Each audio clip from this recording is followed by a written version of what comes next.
ጠንካራው ነው። እዚህ ዓለም ላይ ብቻቸውን ልትቀሩ ትችላላችሁ። ማንም ሰው ላይ አትጠጉ። እዚህ ዓለም ለምንድን ነው የመጣሁት የሚለውን አስቡ። እዚች ዓለም ላይ ብዙ እንደማትቆዩ አስቡ። ቀናቶች በነጎዱ ቁጥር ወደ ሞት እየቀረባቸው ነው። ሞት ወደ እናንተ እየቀረበ ነው። መቼ እንደምትሞቱም አታውቁ። እድለኛ ሰው ብሎ ማለት አምላኩ አላህ ለፈጠረበት ዓላማ የኖረ ሰው ነው። እርሱ ምንድን ነው? በእርሱ አምነህ እርሱን መገዛት ነው። በቃ ወማ ኸለቅቱል ጅነ ወልኢንሰ ኢላ ሊያዕቡዱን አለ አላህ ሲናገር። ሰውንም ሆነ ጅኖችን አልፈጠርኳቸውም እኔም በብቸኝነት እንዲገዙኝ ይቻላል። አደራ ሳታምኑ በፊት ሞት እንዳይመጣባችሁ።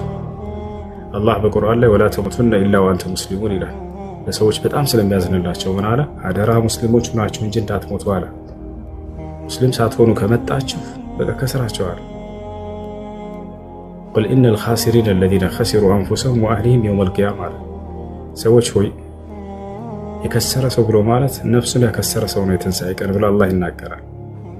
እድለኛ ሰው ብሎ ማለት የትንሣኤ ቀን ከጀሃነም እርሳት ራሱን ያዳነ በማመንና በመስራት ማለት ነው።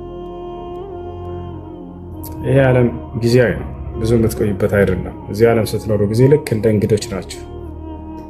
ልትዘወትሩበት ሳይሆን ልክ እንደ እንግዳ አርፋችሁ የምትሄዱበት ሀገር ነው። ነቢዩ ሰለላሁ ዐለይሂ ወሰለም ይህችን ዓለም ሲገልጿት እጥር ምጥል ባለ ቃል ምን አሉ?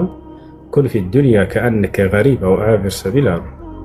በዚች ዓለም ስትኖር ልክ እንደ እንግዳ ወይም እንደ መንገድ አላፊ ሆነህ ኑር አሉ።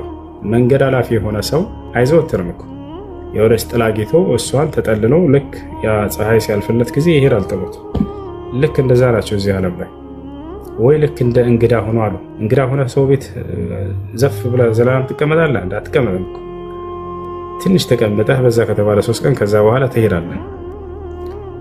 ያ ነው